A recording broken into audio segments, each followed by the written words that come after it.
Maya Brooks stepped into the scanning chamber with sweaty palms and a racing heart. The room was circular, made of some metal that seemed to glow with its own pale light. In the center stood a platform surrounded by floating screens that displayed symbols she couldn't read. Around her, dozens of other humans waited in similar chambers, all volunteers for the Galactic Union's defense fleet. She was 26 years old, tired of Earth, and had nothing left to lose. 6 months ago, raiders had attacked the Mars colony where her parents and younger brother lived. They died when the dome breached. Maya had been on Earth at the time, safe and useless. She signed up for the fleet the next day. The alien technician entered through a door that appeared in the smooth wall. He was called Vekthar, and he looked like a walking crystal sculpture. Light passed through his body in strange ways, creating rainbows on the floor. He had no face that Maya could recognize, but somehow she knew when he was looking at her. "Place your hand on the scanner," Vekthar said. His voice came from everywhere and nowhere, like someone speaking inside her head. Maya approached the platform and pressed her palm against a smooth panel. It felt warm and seemed to pulse under her skin. The floating screens flickered to life, filling with data that streamed too fast to follow. "This will take a few minutes," Vekthar explained. "The scanner reads your genetic structure. It tells us what positions you qualify for in the fleet. Some humans become pilots. Others work in engineering or medical roles. The scanner finds what you're best suited for." Maya nodded. She'd heard this speech in the waiting room. Supposedly, the technology was ancient, built by a race called the Precursors who died out millions of years ago. The Galactic Union found their stuff all over the galaxy and used it without fully understanding how it worked. The screens continued to fill with information. Vekthar watched them, his crystalline body perfectly still. Then something changed. The symbols on the screens turned red. An alarm began to sound, soft at first, then growing louder. "What's wrong?" Maya tried to pull her hand away, but it stuck to the scanner as if glued there. Vekthar moved closer, his body angles shifting in what might have been surprise. This has never happened before." The screens multiplied, surrounding the platform in a sphere of data. Maya saw images appear among the symbols. Animals, creatures with massive teeth and claws. Some looked familiar from nature documentaries. Others were completely alien to her. One screen showed a cat-like creature with enormous fangs jutting from its mouth. Another displayed a shark larger than a bus. There was a feathered dinosaur with killing claws on its feet, and a bear that seemed too big to be real. 12 different creatures appeared on 12 different screens, each one rotating slowly as more data filled in around them. Then new text appeared, written in English this time. Maya could read it clearly. Genetic resonance detected. Dormant predator archetype may be awakened. Selection required. Which apex shall rise? "What does that mean?" Maya asked. Her voice shook. "What's happening to me?" Vekthar didn't answer. He was already moving toward a communication panel on the wall. "Security, seal this chamber immediately. Medical team to Station 7. And get Commander Xyloth here now." The chamber doors closed with a heavy sound. Maya was trapped, her hand still stuck to the scanner, surrounded by images of prehistoric monsters. Her heart hammered against her ribs. "Please," she said. "Someone tell me what's going on." "The scanner has identified something in your genetic code," Vekthar finally answered. "Something that shouldn't be there. These creatures, they're all extinct species from Earth, yes?" Maya looked at the rotating images again. The big cat, the shark, the dinosaur. Yes, she recognized some of them from books and museums. They died out thousands of years ago. Millions, some of them. But their genetic information remains in you, Vekthar said. In your DNA. The scanner has found markers from all 12 of these apex predators in your genetic structure. It's asking permission to activate one of them. "That's impossible," Maya said. "I'm human. Just human." "All species carry genetic echoes from their evolutionary past," Vekthar explained. "But humans are unique. Your species didn't evolve from a single lineage. You descended from countless predators who competed and survived through millions of years. Most races in the galaxy evolved from one dominant species. Humans evolved from many, absorbing traits from each one."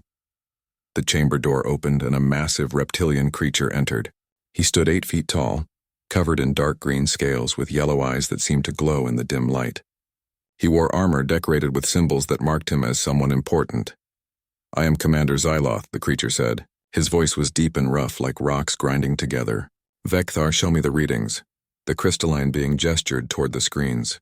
Psyloth studied them for a long moment, his tail swishing behind him in what might have been agitation. "This is a precursor protocol," Psyloth said finally. "I've only seen it mentioned in ancient texts. The precursors built this technology to create warriors, elite fighters enhanced with genetic traits from apex predators. But the protocol was supposed to be theoretical. No species has ever triggered it. Until now," Vekthar added. Psyloth looked at Maya, and she felt his gaze like a physical weight. "Human, what is your name?" "Maya Brooks." "Maya Brooks, you have triggered something very old and very dangerous. This scanner wants to unlock dormant genetic sequences in your body. If we let it proceed, you will change. You will no longer be fully human." "What will I become?" Maya asked. "That depends on which predator you choose," Psyloth replied. He gestured toward the 12 screens. "Each one offers different enhancements. Strength, speed, senses, healing. But the change is permanent. There is no going back." Maya stared at the creatures surrounding her. The saber-toothed cat, the giant shark, the raptor dinosaur. Each one had been the dominant predator of its time. Each one had killed to survive. "Why me?" she whispered. "Why is this happening to me?" "The scanner detected an unusual concentration of predator markers in your DNA," Vekthar explained. "Most humans carry traces from 2 or 3 extinct species. You carry clear markers from all 12. You are genetically exceptional." "Or genetically cursed," Maya muttered. Xyloth's tail stopped moving. "Perhaps. But the Galactic Union is at war with the Ravagers. They are machines that destroy entire worlds. We've lost 3 fleets to them in the past year. If this technology can create warriors strong enough to fight them, we need it." "You want to use me as a weapon," Maya said. "I want to give you a choice," Xyloth corrected. "We can shut down the scanner now. You can walk away and live a normal human life. Or you can accept the awakening and become something more, something the galaxy has never seen before." Maya looked at the screens again. 12 predators. 12 paths forward. She thought about her family on Mars, about the raiders who killed them, about all the people dying while the Union struggled to fight back. She thought about the girl she used to be, the one who guided tourists through Montana's wilderness and dreamed of simple things. That girl died when her family did. "How long do I have to decide?" Maya asked. 24 hours, Xyloth said. "Then we must report this to the Union Council. They will want to meet you." The scanner released her hand. Maya stepped back from the platform, rubbing her palm where the device had held her. The 12 predators continued to rotate on their screens, silent and patient, waiting for her answer. The council chamber was enormous, large enough to hold buildings inside it. Maya stood in the center on a circular platform that slowly rotated, giving her a view of all 47 representatives from different species across the galaxy. Some looked almost human. Others were so alien she couldn't tell which part of them was the head. High Chancellor Torin presided over the council from an elevated position. He looked like a giant octopus mixed with something from a nightmare, with dozens of tentacles that moved independently and eyes that seemed to look in multiple directions at once. Despite his appearance, his voice was calm and measured when he spoke.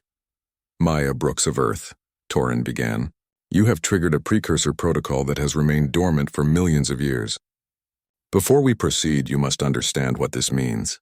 The awakening process will rewrite your genetic code. It will unlock traits that have been sleeping in your DNA since before your species learned to walk upright. The changes will be permanent and irreversible." Maya swallowed hard. She'd spent the past 24 hours researching everything she could find about the precursors.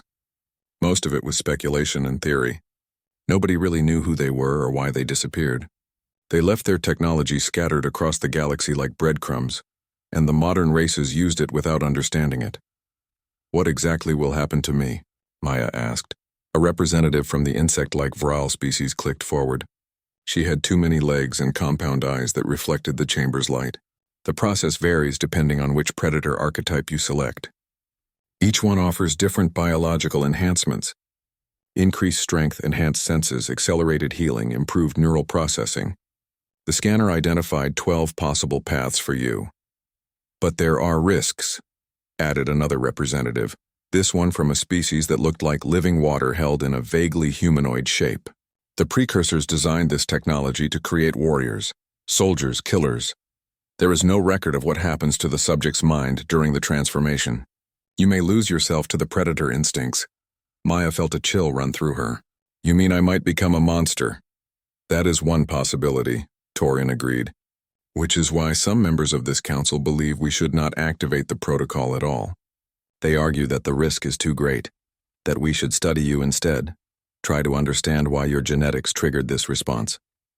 And the others? Maya asked. Torin's tentacles rippled in a gesture she couldn't interpret. The others see you as our best hope against the Ravagers. They are winning this war, Maya Brooks. They destroy everything they touch and we cannot stop them. If the precursor technology can create warriors strong enough to fight back, then we must use it. A reptilian representative similar to Xyloth stood up. The human speaks as if she has already decided to refuse. Perhaps she lacks the courage for this choice. Maya felt anger flash through her. I watched my family die 6 months ago. Don't talk to me about courage. The reptilian's eyes narrowed, but he sat back down without responding. You have been given time to consider, Torin said. Have you reached a decision? Maya hesitated. She'd spent all night thinking about this, talking to the few other humans on the station trying to understand what she would become, but there was still so much she didn't know. Can I speak with someone first? Maya asked. Someone who knows about human genetics? Torin gestured with 3 tentacles. Dr. Lena Martinez is already here. She has been studying your scans since yesterday. A door opened in the chamber wall and a woman in her 40s walked in. She had dark hair pulled back in a bun and wore a white coat over casual clothes. She looked tired but excited, like she'd been up all night working on something fascinating. Maya, Dr. Martinez said, approaching the platform, I've been going through your genetic data. It's remarkable. Do you know what makes you special? The council already told me, Maya replied. I have markers from all 12 predators. It's more than that, Lena said. She pulled up a holographic display that showed Maya's DNA structure. Most humans carry genetic echoes from 2 or 3 extinct species. It's normal. We evolved by absorbing traits from our environment and our competitors. But you have clear, strong markers from all 12 apex predators that the scanner identified. That's not just unusual. It's almost impossible. What does it mean? Maya asked. It means you're a genetic throwback, Lena explained. Somewhere in your family history, all the different evolutionary paths that created modern humans came together. You're like a living museum of human evolution, carrying a complete record of every predator we descended from. Maya looked at the DNA structure floating in the air. Is that why the scanner chose me? The scanner didn't choose you, Lena corrected. It recognized you. The precursors designed this technology to find individuals with strong predator genetics. They were looking for people like you. People who carry the full spectrum of humanity's violent past.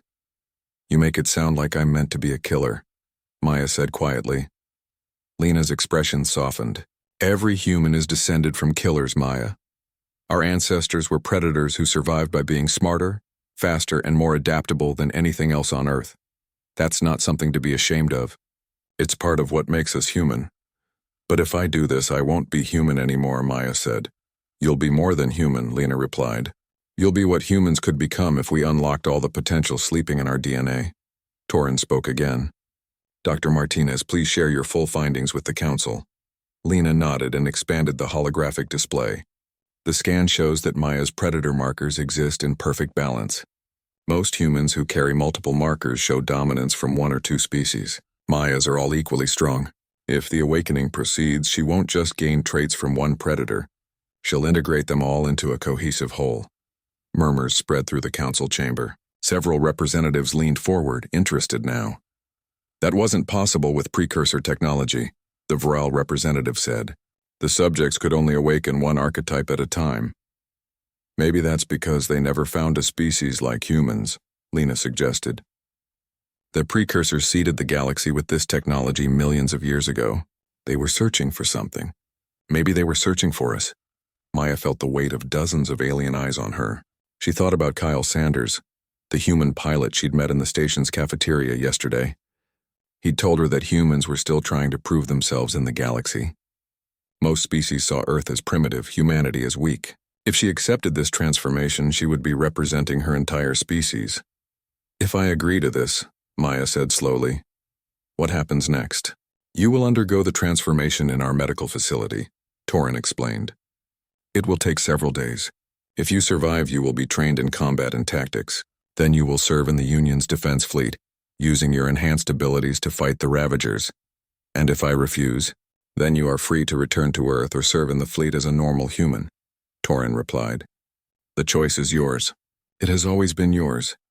Maya closed her eyes and thought about her brother. He was 15 when he died, excited about the Mars colony, dreaming of exploring new worlds. He never got that chance. The Raiders took it from him. She opened her eyes and looked at the holographic display showing the 12 predators. The saber-toothed cat with its enormous fangs, the massive shark that ruled ancient oceans, the raptor dinosaur with its killing claws. The raptor, Maya said suddenly. The one with the claws. What was it called? Deinonychus, Lena answered. It was a pack hunter from Earth's Cretaceous period. Smaller than some of the other predators on the list, but highly intelligent. They hunted in coordinated groups using strategy and teamwork to bring down prey much larger than themselves. Maya nodded slowly. That's the one I want. Not the strongest or the biggest. The smart one. The one that worked with others. Are you certain? Torian asked. This decision cannot be undone. Maya thought about her family one last time. She thought about all the people dying in the war while the Union struggled to fight back. She thought about the girl from Montana who used to guide tourists through the wilderness, who knew how to track animals and read their behavior. That girl understood predators. She respected them. And she knew that the most dangerous predator wasn't the strongest or the fastest. It was the one that could think, adapt, and work with others. I'm certain, Maya said. Let's begin. The council chamber erupted in conversation as representatives debated among themselves. Torin raised several tentacles for silence. The council recognizes your choice, Maya Brooks of Earth. May the precursors guide you through the awakening. Commander Xyloth will escort you to the medical facility. Xyloth appeared from a side entrance and approached Maya's platform. Follow me, he said simply. As Maya walked out of the council chamber, Lena caught up with her in the corridor. I'll be monitoring your transformation, the doctor said. I'll do everything I can to make sure you survive it. Thank you, Maya replied. Maya, Lena added, her voice serious now. What you're about to become, nobody knows exactly what will happen. The scanner said you can awaken one predator, but your genetics suggest you might be capable of more. Be prepared for anything. The medical pod looked like a coffin made of glass and metal. Maya stood beside it wearing a thin medical gown, while Lena Martinez checked the equipment one final time. Through the observation window, she could see Commander Xyloth and Vekthar watching from the monitoring room. Once you're inside, the pod will fill with a liquid that helps with the cellular restructuring, Lena explained. You'll be able to breathe it. Don't panic when it happens. Your body will know what to do. Maya's hand shook. How long will it take? The transformation should complete in 72 hours. Lena said. But your body might need more time. We'll monitor you constantly. If anything goes wrong, we can stop the process. Will it hurt? Lena hesitated before answering. Yes, your entire body is going to change at the cellular level. Your bones, muscles, nervous system, everything. I won't lie to you, Maya. This is going to be the hardest thing you've ever experienced. Maya climbed into the pod and lay down. The interior was surprisingly comfortable, molding itself to her body shape. Above her, she could see the ceiling through the transparent cover. Medical displays surrounded the pod, already showing her vital signs. Last chance to change your mind, Lena said softly. Maya thought about her brother again, about all the people counting on her. Do it. Lena sealed the pod. Maya heard a hiss as it pressurized, and then blue liquid began flowing in from vents she couldn't see. It rose quickly, covering her legs, her chest, her face. Every instinct screamed at her to hold her breath, but she remembered Lena's instructions. She let the liquid fill her lungs. It felt wrong in ways she couldn't describe, but it worked. She could breathe. The liquid was warm and tasted faintly metallic. Then the scanner activated. Maya felt it immediately, a tingling sensation that started in her chest and spread outward. The tingling became heat. The heat became fire. She tried to scream, but the liquid muffled the sound. Her body began to change. Her bones shifted first. She felt them thickening, becoming denser, stronger. The pain was incredible. It felt like someone was breaking every bone in her body and rebuilding them from the inside out. Her spine curved and straightened in new ways.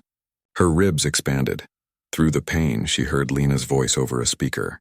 Your bone density is increasing, 300% stronger than baseline human. This is normal. Stay calm. Calm. Maya wanted to laugh at the word, but she couldn't. The transformation was accelerating. Her muscles tore themselves apart and reformed. She could feel new fibers growing, weaving together in patterns that made her body more efficient. Her legs changed first, becoming stronger, designed for sudden bursts of speed. Then her arms, her back, her core. Everything was being rebuilt. The pain reached levels she didn't think were possible. She wanted it to stop. She wanted to die just to make it end. But her body kept changing.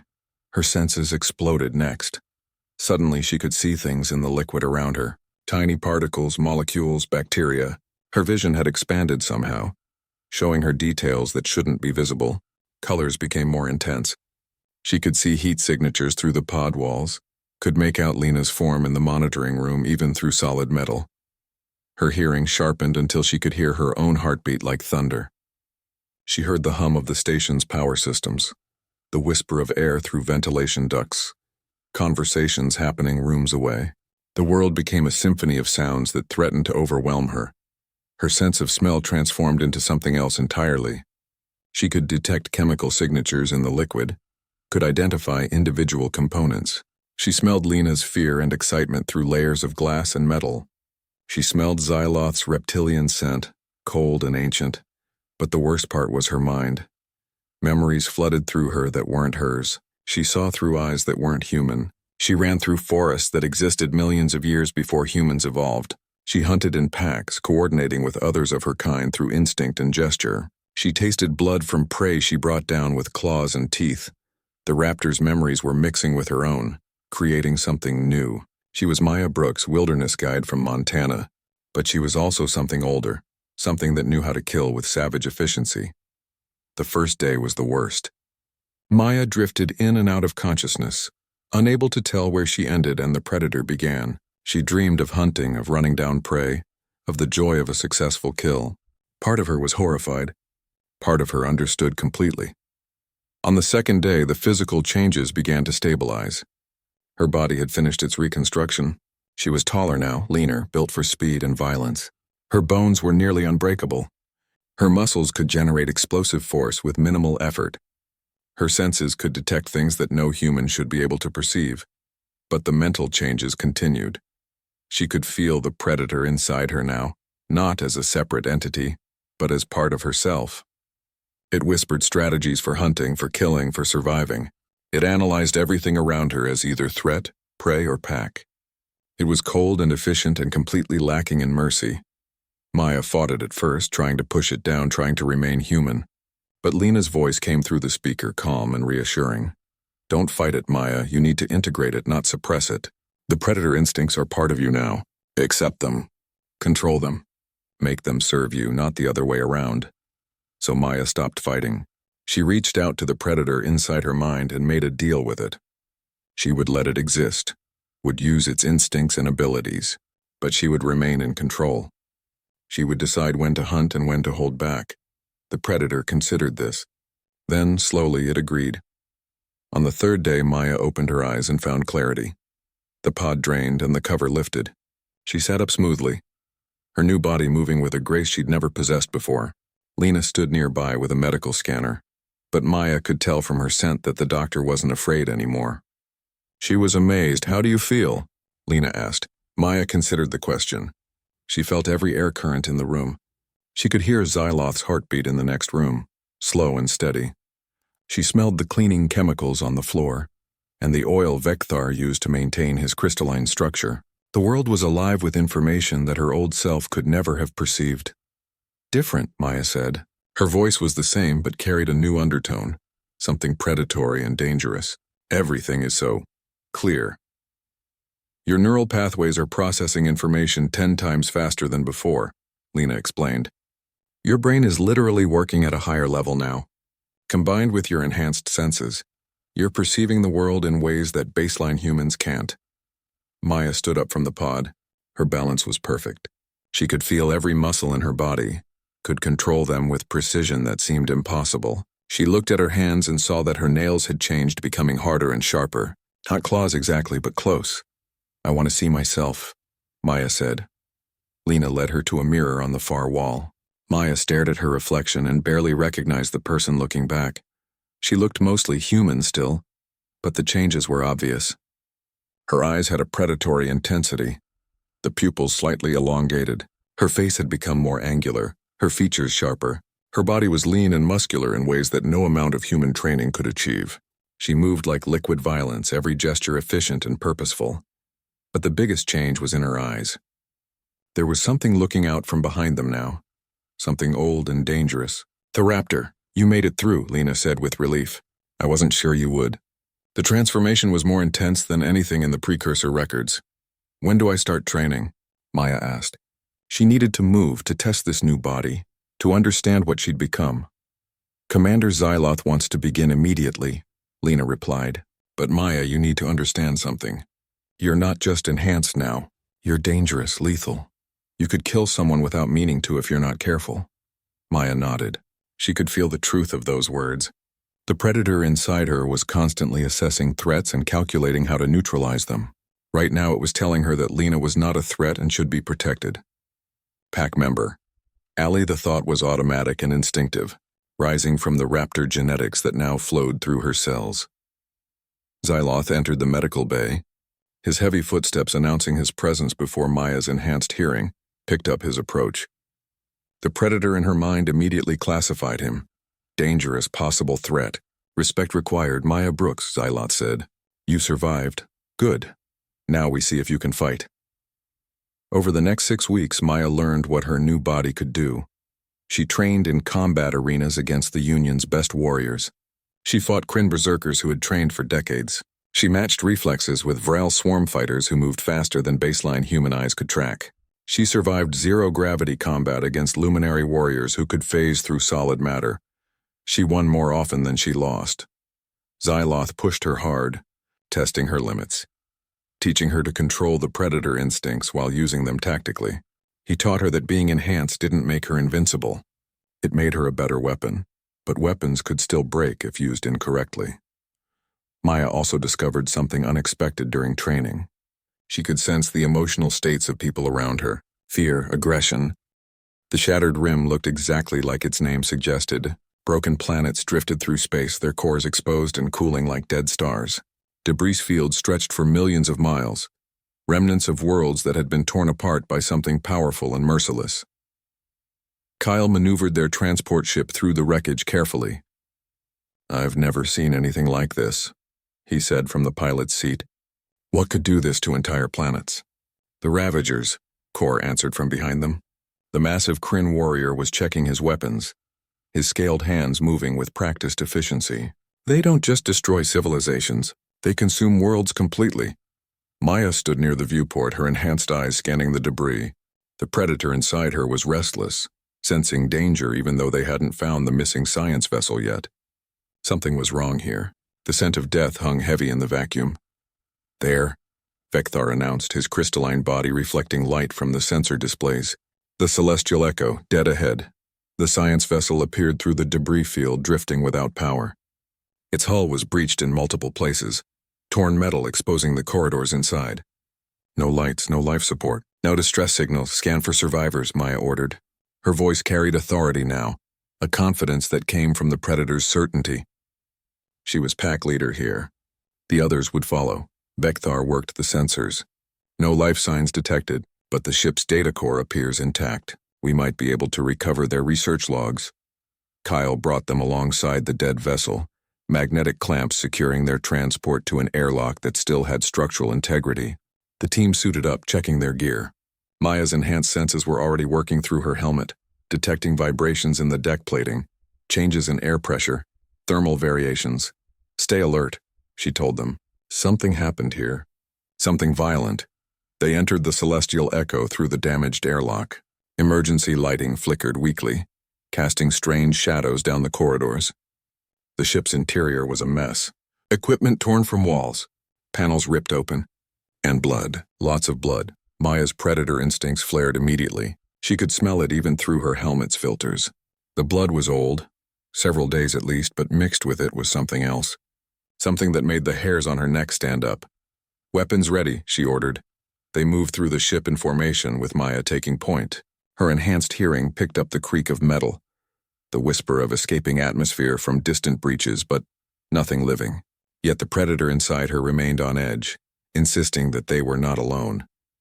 They found the first body in a corridor near the research section. It was an alien scientist, one of the insectoid species from the Vral collective, or it had been. Now it was just pieces torn apart with incredible force. Core examined the remains with professional detachment. Not weapons damage. These are claw marks. Something tore through the carapace with brute strength. The Ravagers use machines, Kyle said nervously. This looks organic. Maya studied the claw marks on the walls. Deep gouges in the metal. Whatever did this was big, strong, and hunting. They continued deeper into the ship, finding more bodies. All of them killed the same way, savaged by something with immense physical power. The predator in Maya's mind was analyzing the kill patterns, recognizing hunting behavior. Pack tactics, coordinated attacks. They were herded, Maya said quietly, driven toward the research lab. Whatever killed them was intelligent. The research lab's door was torn off its hinges. Inside, equipment was smashed and scattered. But the central computer terminal still had power. Vekthar accessed it, downloading the research logs while the others secured the room. I have their data, Vekthar announced. Uploading it now. As the data transferred, Maya read through the logs on a nearby display. Her enhanced processing allowed her to absorb information faster than normal humans could. What she read made her blood run cold. The Celestial Echo had been studying precursor ruins on a nearby shattered world. They'd found a cache of genetic awakening technology, just like the scanner that transformed Maya. But they'd done something stupid. They'd tried to use it on captured Ravager bioforms.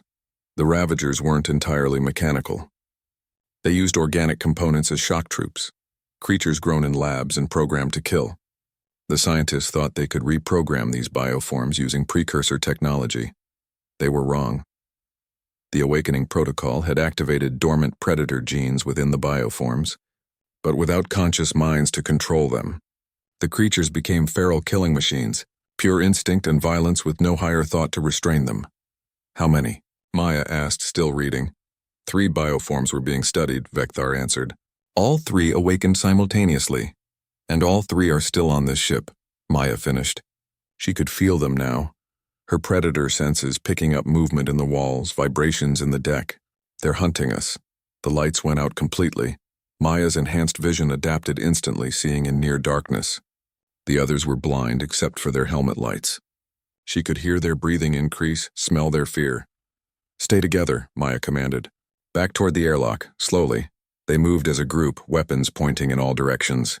Maya led them through the dark corridors, her senses scanning for threats. The predator inside her was fully awake now, analyzing every sound, every smell, preparing for combat. The first attack came from above. Something massive dropped from a ceiling vent, too fast for the others to react. Maya saw it in perfect clarity, her enhanced reflexes giving her time that others didn't have. The creature looked like a nightmare made flesh, combining features of multiple predators into something that shouldn't exist. It had the body structure of a crocodile, low and powerful, covered in armored plates, but its limbs were longer, adapted for moving in zero gravity. Its jaws were lined with multiple rows of teeth designed to crush bone. Maya pushed Kyle aside as the creature lunged. Its jaws snapped shut on empty air inches from where the pilot had been standing. Core opened fire, but the creature's armored hide deflected the shots. It turned toward the Kryn warrior, recognizing the bigger threat. Maya moved without thinking, the predator taking over. She was faster than the creature expected. She slid under its guard and struck at the joints where armor plates met flesh. Her hardened nails dug deep, finding vulnerable tissue. The creature roared and twisted, trying to catch her, but Maya was already gone, moving with the liquid grace of her raptor heritage. She understood this creature on an instinctive level. It was a predator like her, but less refined, stronger but slower, powerful but predictable. She led it toward a damaged section of corridor where the deck plating had buckled. When the creature charged, Maya dodged at the last moment. The creature couldn't stop its momentum and crashed through the weakened floor into the deck below. "Move," Maya shouted. "There are 2 more." They ran through the corridors, heading for the airlock. Maya heard the fallen creature climbing back up through the damaged deck. Her enhanced hearing also picked up 2 more sets of movements, one ahead and one behind. They were being surrounded. The second creature appeared from a side corridor, cutting off their escape. This one was different, built more like a bear with massive claws and thick muscle. It roared, and Maya felt the sound vibrate through her bones. Kor stepped forward, his natural aggression taking over. The Kryn warrior and the bear creature collided in a mass of claws and teeth. They were evenly matched in strength, but the creature was mindless rage while Kor was a trained soldier. Still, it wasn't enough. The creature was winning through sheer ferocity. Maya made a decision that the rational part of her mind screamed was insane. She stepped between two of the creatures and released a challenge call, a sound she didn't know she could make until it came from her throat. It was part raptor scream, part human voice, and completely terrifying. The creatures stopped. They turned toward her, and Maya felt their attention focus like a physical weight. The predator in her mind understood what was happening. These creatures operated on instinct alone. They responded to dominance displays. Maya stood her ground, meeting the eyes of first one creature, then the other. She projected every ounce of predatory confidence the awakening had given her. She was the apex predator here. She was the alpha. And they would submit or die. For a long moment, nothing happened. The creatures could have torn her apart if they attacked together, but they didn't. Something in Maya's stance, in her scent, in the way she held herself made them hesitate. They recognized her as kin. Same genetic source, same precursor awakening, and more importantly, they recognized her as dominant. The bear creature dropped its gaze first. Then the crocodile thing lowered its head. They didn't retreat, but they stopped attacking, waiting, following pack hierarchy. Maya, Kyle whispered. What are you doing? Establishing dominance, Maya replied quietly. The third creature appeared from the shadows, this one built like a massive wolf with too many teeth. It approached Maya carefully, testing her. Maya didn't move. She let the creature come close enough to smell her, to recognize the shared genetic markers. The predator inside her was calm now, certain of its position in this pack. The wolf creature circled her once, then settled into a submissive posture. The transport ship limped back to Convergence Point with damaged engines and a crew that hadn't spoken much since escaping the shattered rim. Maya sat in the cargo bay, reviewing the data Vecthar had downloaded from the Celestial Echo. The files contained everything the science team had learned about the precursor awakening technology, and the more she read, the more disturbed she became. The precursors hadn't just created this technology to make warriors. They had created it to build armies of apex predators that could be controlled by alpha commanders. People like Maya. The genetic markers in her DNA weren't random. They were designed to create leaders who could coordinate other awakened fighters through pheromones, body language, and instinctive communication. She was supposed to be a queen creating her hive, an alpha building her pack. Kyle found her there an hour before they docked at the station. He sat down beside her without asking permission, which Maya appreciated. The predator in her mind had learned to recognize Kyle as pack, as someone safe. His presence was calming. You saved us back there, Kyle said quietly. I don't know how you did it, but those things would have killed us all if you hadn't stopped them. I didn't stop them, Maya replied. I just made them recognize me as dominant. It's not the same thing. Still counts as saving us in my book. Kyle was quiet for a moment. Does it scare you? What you can do now? Maya considered the question honestly. Yes. Sometimes I don't know where I end and the predator begins. I look at people and automatically assess whether they're threats or prey or pack. That's not human thinking. But you're still making the choice to protect people, Kyle pointed out. The predator might give you the instincts, but you're the one deciding what to do with them. Maya wanted to believe that. She really did. When they reached Convergence Point, Maya reported directly to the council with Vecthar's data. The chamber was packed with representatives who wanted to hear about the mission firsthand. High Chancellor Torian listened to her report with what might have been concern, though it was hard to tell with his alien features.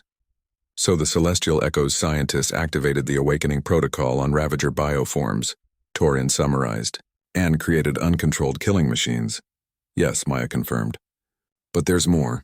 The data shows that the precursors designed this technology with a hierarchy in mind. There are supposed to be commanders who can control groups of awakened warriors. I think that's what I am. Murmurs spread through the council. The Vral representative clicked forward. Are you saying you could awaken other humans and command them? I'm saying the technology was designed with that purpose, Maya corrected. Whether I can actually do it, I don't know. But on the Celestial Echo, those creatures responded to me. They recognized something in my genetic signature that made them submit. Commander Xyloth stood from his position. Then we must act on this information. The war against the Ravagers is going poorly. We've lost 4 more colonies since you left for the Shattered Rim. If we can create a force of awakened humans under your command, we might finally have a weapon that can turn the tide. No, Maya said firmly. The word echoed through the chamber. Torin's tentacles rippled. Explain your refusal, Maya Brooks. Because I've seen what happens when the awakening goes wrong, Maya said. Those creatures on the Celestial Echo were nightmares. Pure killing instinct with no humanity to balance it. I won't risk turning other people into that, even for the war effort.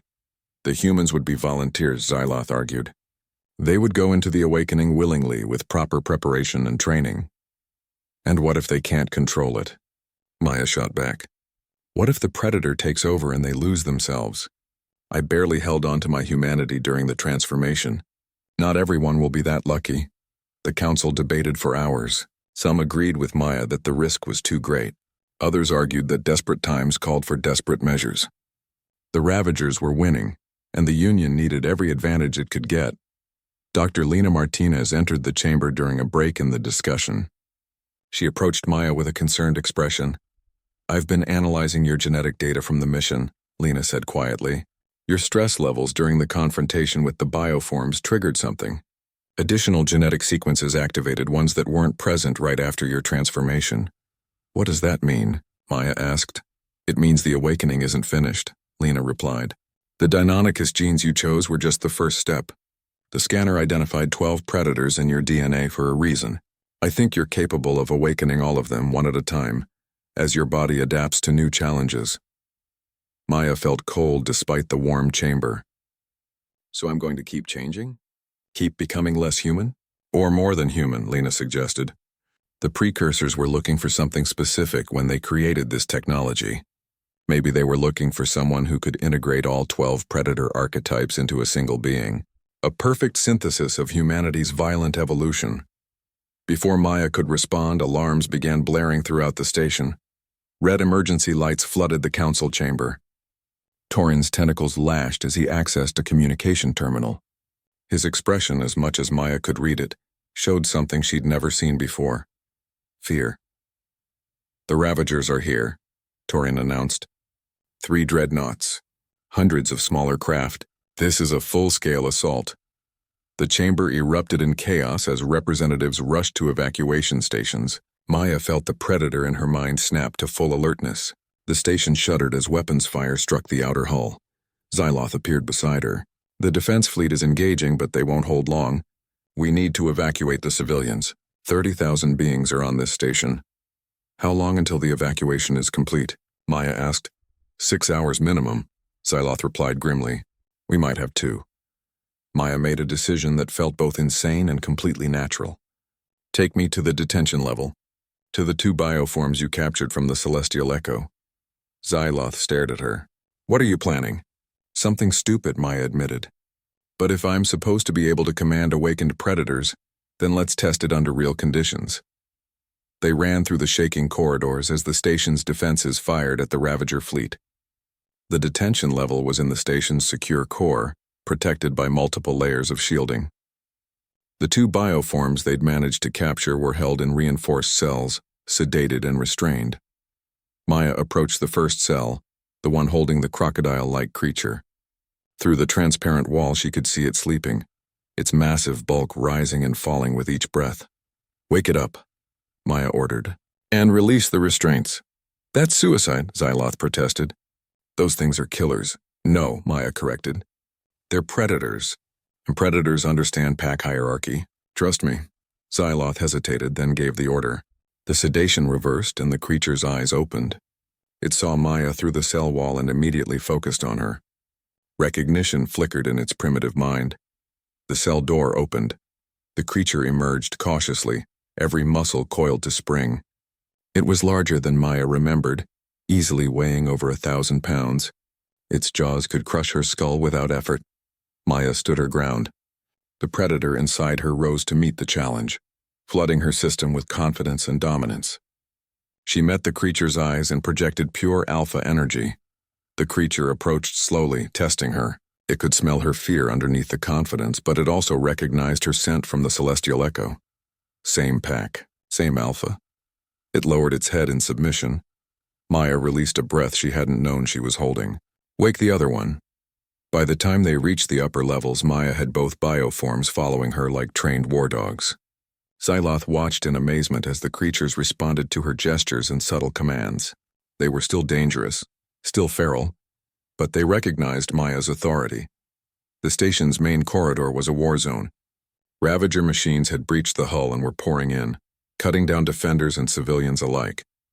The metallic invaders moved with cold efficiency, their weapons precise and lethal. Maya released the predator inside her completely. She moved through the Ravagers like a force of nature. Her enhanced speed let her dodge weapons fire that should have killed her. Her strengthened body tore through metal with hardened nails and brutal kicks. The bioforms followed her lead, their massive strength crushing machines that would have required heavy weapons to stop. Together, they created a pocket of safety around the fleeing civilians. Other defenders saw what was happening and rallied around Maya. Kyle joined her with a rifle scavenged from a fallen soldier. Kor fought beside the bioforms, his natural aggression perfectly suited to the chaos. Even Vekthar helped, using his crystalline body to deflect energy weapons. The battle raged for 6 hours. Maya lost track of how many machines she destroyed. Her body moved on pure instinct. The predator fully merged with her conscious mind. She was both human and raptor, thinking and killing, protecting her pack while eliminating threats. When the Ravager command unit finally appeared, Maya knew immediately that it was different from the others. It stood 8 feet tall, its mechanical body incorporating organic components in ways that seemed impossible. Multiple limbs held weapons that crackled with deadly energy. And it spoke.